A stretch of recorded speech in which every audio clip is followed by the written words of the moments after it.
Hi, I'm Jonathan Green from World Superbikes, and I get to travel the world getting a close look at all the world superbikes. But I'm on a quest to get even closer, and I've come here to Boulder, Colorado to do so, to get under the skin of one of the greatest marques in world superbikes, Ducati. Boulder, Colorado, you may think. Not the obvious place, but down there in the valley is a company dedicated just to preparing road and race Ducatis. They are Boulder Motorsport. In this series, we're going to concentrate on three distinctive motorcycles who all share the same Ducati DNA, but cater to different parts of the road and race market. We'll rebuild, dissect and analyse how they're made, the components and materials used, and the history of why Ducati bikes are now a modern icon. There's the road-going 1198R, capable of 170 brake horsepower and fully spec'd out. This is the closest a fan will ever get to a race machine. There's the all-new FO42 hybrid race bike with custom-made Pierbon chassis and hypermotard engine, a lightweight racing missile. But we start with Ducati's fastest bike of all, the full-spec World Superbike 1198 race machine, the exact bike taken to pole position at Misano, Italy by Czech World Superbike star Jakob Schmerz. I'm going to look inside these magnificent and intricate machines and find out how they tick. So let's head to the workshop and join the Ducati specialists, roll up our sleeves and get to work. We chose to specialize just in Ducati, not only because we're very passionate about the brand, we also believe that specializing just in one thing is very important because we want to be good at what we do. Well, great, finally, get to see some guts here. And JP, I guess we're at the point where we can start to talk about some of the things I think on the race machine that always interest me: brakes, suspension, well, what the riders talk about all the time. Sure. Let's start with brakes. Obviously, they look to me like the best you can possibly get for Brembo, and obviously Brembo seemingly is one of the greatest choices for brakes. I don't know why, but it seems that everybody likes Brembo. In all sorts of motorsport racing, be it bikes or cars, Brembo seems to be the number one braking system out there because quite simply it works. These are monoblock calipers, which basically means they take one piece and machine it out, makes it very rigid so it transmits more stopping power to the bike. Give me a rough cost on one on a set of these, or is it beyond? Thousands of dollars. Yeah. Thousands of dollars. This is top of the line stuff.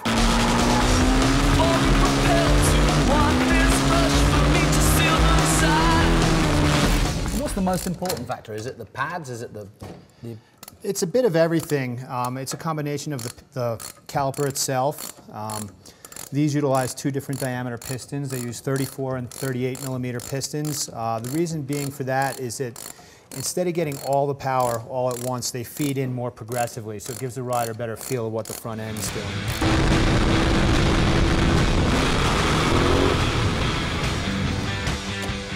Yeah, I noticed there isn't a lot of, you don't really need, there's not a lot of play like compared to a road bike.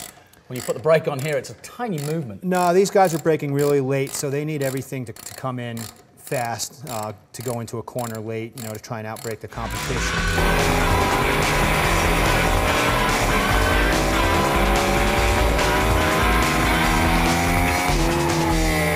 I suppose to a rider's confidence and head, I suppose, it's one of the most important factors. That's it. You know, a little bit of difference in feel makes a big difference, and if the rider's not confident, he's not going to go fast. Whereas if he has full faith in the braking system, he's going to ride to his and the bike's fullest potential. Yeah.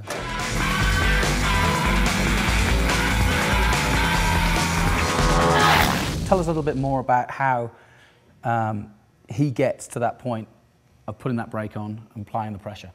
Okay, well, the initial input is generated by the lever acting on the brake master cylinder, or as it's commonly referred to, the pump. It's a very important part of the braking system because that affects a lot of the overall feel. This particular one is a 19 millimeter diameter by an 18 millimeter. Another thing, if you look right over here, as you can see, this is hooked up to the lever, and that is a remote adjuster. And basically that is so the rider can dial in the feel at the lever while he's riding. Later in the race, the brakes tend to fade a little bit. You just give this a couple turns, get the feel back, and it's good to go.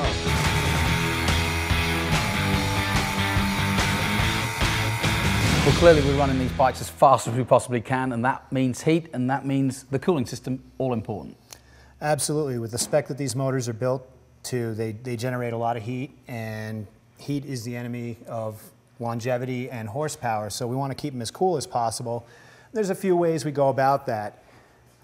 As you can notice here, we've got a massive radiator on there. It's a kit part, and it does a much better job of keeping the bike cool as opposed to the stock system. Another aspect of it is we have this carbon fiber piece here, this conveyor, and that's designed to direct airflow into the radiator. It doesn't allow any air by, so everything that's coming in through the front is used efficiently to help cool the bike down. We also do some things with the heat shielding. If you notice right here, there's a bit of carbon fiber, and that's designed to keep the engine heat away from the tank because you want to keep the fuel as cool as possible. You've got shields here, but how much of a hindrance could it be to a rider, or even to the overall performance? They get pretty hot, and without that shielding, you know, it's very easy to melt a boot onto an exhaust pipe, things of that nature. So that's why you'll see all the bits of carbon fiber around. Fun part of your weekend is to actually rip a rider off the off the bike if he's stuck to it. Exactly. Get the spatula out.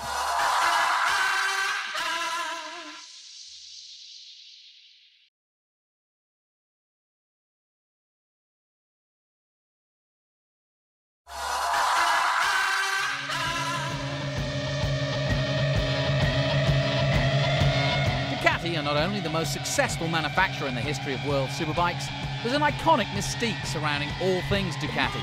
Over the last few decades, the Ducati fans have created what's called the Ducatisti, an almost tribal following of the marque that isn't matched by any other motorcycle manufacturer. This modern icon has become a coveted symbol of style, design and beauty, while maintaining world-class performance. It feels like I'm losing my mind. It's not necessarily all about horsepower, it's the handling characteristics of the bike. They handle unbelievably, they're lightweight. Ducati can touch 3 of the 5 human sensations. You can recognize Ducati with the sight, with your eyes, from the design. You can recognize Ducati from the sound of Ducati unique, and you know this. And when you ride a bike that can give you the genuine thrill of a real racing bike, is much more than a bike, it's a physical reaction. Ducati, I mean, it's in their nature, it's in their heritage to go racing. It's what they do. They build performance-driven motorcycles, not only for the track, but also for the road. No question, another aspect for me, Brian, obviously, and something that a lot of the teams and riders play with over the weekend when they're racing, is suspension. It's vital, I'm sure. What makes a suspension different, special, and give you the advantage to do what you want to do with it? Absolutely right. Suspension is a very critical part of a motorcycle, whether it's a Ducati or a Yamaha. Specifically, we're looking at a Ducati Superbike here. The Ducati 1198 RS utilizes a 43mm upside-down pressurized Öhlins fork. The 43 millimeters is a tube diameter. These gas-charged cylinders here, these gold gas-charged cylinders, these are to essentially stabilize the oil inside the fork nub. You do have on this fork, you have, like on mini forks, you have a period the team and technicians can basically adjust the preload. So preload means how much pressure you're putting down on a spring or taking off of the spring. And that's going to affect a little bit of the ride height as well. As you're putting more in, it's going to lift it up. The other side of the motorcycle is the rear shock. The rear shock is located here right in front of the swing arm. It's attached to the bottom of the swing arm, and then it's attached to a flat link up here, which is a progressive link, which is what Ducati chooses to use. It's a bit more progressive as it's going through the stroke. They also have a gold ride height adjuster here, which allows them to change essentially the rear ride height and the swing arm angle of the motorcycle. What we've got here is an Nolan Tt X36 Shock that is out of this motorcycle. Essentially, there's 3 things. There's a spring and spring rate. You can get springs from Öhlins in different spring rates, from a 7.5 kilo to an 8 to an 8.5 and 9 and so on and so forth. The next part of this shock is you have a compression and rebound dampening adjustments. We can demonstrate that by pushing the shock in and letting it come back out. If we increase the rebound, we're slowing it down, so it's going to return slower. So these are different things that the riders and teams are adjusting quite frequently throughout the weekend, whether it's spring rate, compression and rebound dampening adjustments, ride heights, swing arm lengths, swing arm angles, things of that nature.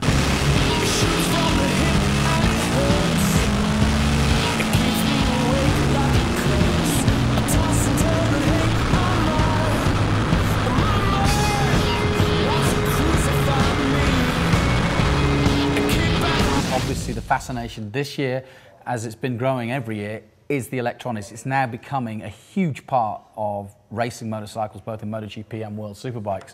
Some like it, some don't, but everybody's got it, and those who've got the best package win. Tell me about this package. Absolutely correct, Jonathan. This package, Ducati chooses on the 1198 RS to run the Magneti Marelli Marvel 4 ECU. With that, they use various different sensors throughout the bike. They have a front wheel speed sensor, and that has to do with the traction control. There's actually 2 rear wheel speed sensors as well. So what they're doing is the traction control is measuring between the rear wheel speed and the front wheel speed and making the appropriate changes based on speed, you know, on the revolutions of the tires.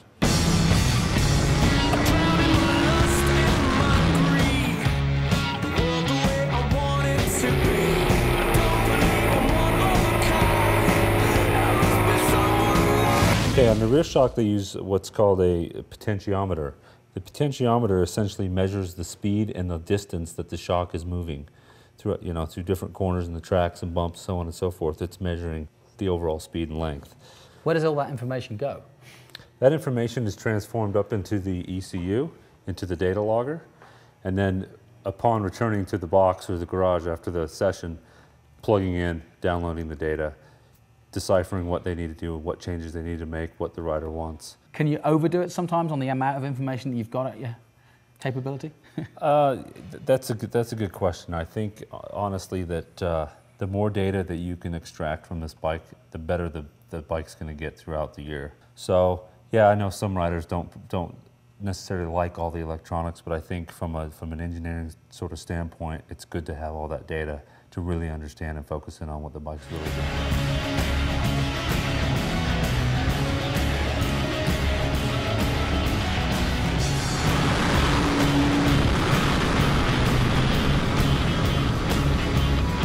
Finally, we've talked about what the mechanics can do and what they can see. What from a rider's perspective, when he's out there, what can he control and change? Certainly, there are some things that the rider can do and adjust throughout the race. A lot of times they'll, for instance, on the left handlebar, this is a map switch. Basically an engine map. It could be a number of different settings in there that are different from, there's 3 different positions of maps, so they have the option of 3 maps. So for instance, say mid-race he's really cooked his tire and his tire's going off. He can make the decision to go to another setting that may provide more traction control in the rear, less spinning of the rear wheel to try to conserve the rear tire. On the front of this switch, this is the pit limiter switch. A lot of times you'll hear the bikes come in and it sound like they have a major misfire. That's they're coming in the pit lane. This is a speed limiter because many pit lanes have speed limits, just like the roads do, which this will keep them and hold them at that speed limit so that they don't get fined, essentially by the sanctioning body. No Google Maps? No Google Maps, not on this one. So what else? On the dash, above the dash we have, this is the main switch, the on-off switch. In the middle is, you see it's labeled gear. Gear is what we use down here that the rider will use. It's a quick shifter, so he'll do clutchless upshifts, you know, on the fly. If that sensor would happen to fail, he has the option of shutting it off and shifting manually. So you can literally just switch it off with one switch? Switch it off. Cool, that's a big change when you're going 130 miles an hour. Certainly, yeah. And remembering that you've switched it off into the next corner. So. And you might have to do that if something were malfunctioning, because obviously that's the one, again, go back to feel, that's the one thing you do not want to be unsure of. Exactly, exactly. If you have a sensor failure, one of the wheel speed sensor failures is not picking up, there's a problem, he has the option to shut it off. So it could literally high side you when it thinks it's somewhere else. Right. So.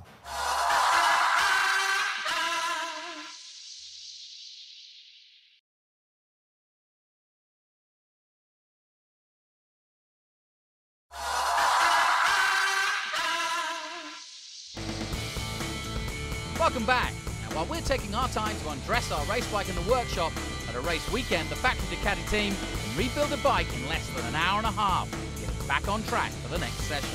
Now let's get back to the most famous part of all, the engine. The twin engine, I think, is obviously their heritage. And that's something that they've always been known for. An L-twin produces that deep, throaty sound, and obviously over the years the capacity has become larger and larger and larger. Yeah, Ducati, you can hear it miles away. Here we are. What have we got here, and in terms of the engine spec, and tell us a little bit about how it works. You're absolutely right, Jonathan. This engine is quite unique compared to many of the other manufacturers in the industry. This is an L-twin, like you discussed. This engine is essentially, the cams are driven by belts. You have the vertical cylinder head and the horizontal cylinder head, and they're both driven by these cam belts. Belt tension is quite critical with these engines. Reason being is that if you have a very loose belt, it's going to affect the cam timing. This particular engine happens to be a 1198 RS engine used in World Superbike. Very, very, very similar to the standard road-going 1198 engine. One difference that World Superbike has to use is on the intakes. They're required to use a 50mm restrictor plate. And Ducati have also always gone with a twin. Why? It's just been the nature of what Ducati's always done. They've always run twins. The 90-degree twin is like a Harley-Davidson is not a 90, it's a V-twin, a proper V-twin. The 90-degree twin produces a little bit less vibration than a closer together, like Harley-type engine. They do utilize a dry clutch, which again is for a racing purpose. One reason is it's easy to, obviously manipulate the clutch and change it, quickly. Quite often you'll see in the garage there, on a World Superbike weekend, they're always changing the clutch plates quite frequently. Again, talking about Ducati, you can't get away from Desmodromics. Tell me about how that works, and again, how it remains unique perhaps to other forms of motorcycles. Essentially, the Desmodromic head, the valves are opened and closed via a camshaft. Many of the conventional engines are opened, the valve is actually opened by the camshaft and returned by a spring, a conventional spring. With the Desmodromic system, it's much more positive because it's essentially opening and closing it mechanically versus relying on a spring pressure to close it. Are there any disadvantages to it? No, I would say not. Ducati continues to use it in their MotoGP bike today. Why haven't more companies decided to go this way then? Quite honestly, that's a good question. I don't know if it's a patent thing, or I know Mercedes used it back in the mid-50s. Which is where they got the idea. Yeah, in their W196, their Formula One car. They used it back in the 50s. The system was actually designed for the Ducati 125 GP bike in 1956. So how does the pneumatic system work then compared? Pneumatic as far as a valve spring. Essentially a valve spring, again, is the camshaft will open the valve and the spring will return it. So the cam lobe is opening it and then the spring is closing it right up. Whereas a Ducati engine, the Desmodromic engine, the camshaft is opening the valve and then it's also closing the valve. Ducati have had a philosophy, so to speak, of having these engines almost all identically through their whole group, whether it's a Multistrada to a Monster to a race bike like this. Correct. You're very correct. There are a couple of variations of the L-twin. Some of their models choose to use a 2-valve air-cooled, oil-cooled head, or the 4-valve water-cooled engine, just like you see here. So as we look at this, I mean, Ducati racing-wise made their name back in 1972 when Paul Smart won the Imola 200. How different would this engine be to what he rode in '72? Believe it or not that different. There have been obviously some updates in materials. They're using a lot of titanium now as far as, connecting rods, things of that nature. The crankshafts have developed over the years. The gearboxes, the ratios have changed a little bit, but a lot of the bottom end concept has really remained the same. And again, from a difference between a road bike and what we're looking here, which is a World Superbike spec. Obviously, you mentioned the intakes, but again, essentially same. Essentially the same as the road bike, despite the restrictors. The only other real difference is the gearbox ratios, internal gearbox ratios of the gearbox. The World Superbike chooses the kit gearbox, which is a close ratio gearbox. And what I mean by that is close ratio is when a rider's shifting from second, third to fourth, fourth to fifth, and so on. What that does is they're shifting more, but the RPM drop from you know, third to fourth is much smaller than a road bike. A road bike is a very broad sort of gearbox, so the RPM drop seems to be quite a bit more. The other advantage of the close ratio gearbox is you're always staying within the power band and the power range of the Ducati engine.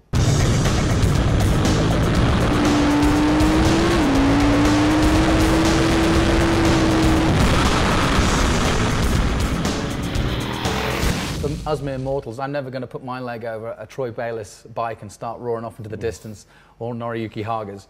But I can get on a multistrada, a touring bike effectively, and head out down the highway, again, using very much the same technology and really the same engine. Exactly. You're exactly right. The Multistrada 1200 carries the 1198 engine.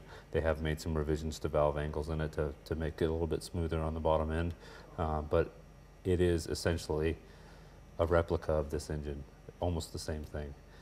Some of the materials in it are a little bit different. The RS, or the 1098R version, uses, you know, titanium conrods, titanium valves. It does have a little bit more race-oriented parts in it, but your Multistrada that you're talking about is very close to this engine. So that's an insight into the race machine. Join us next time when we put the road-going version through its paces and bring you more of the revolutions of racing.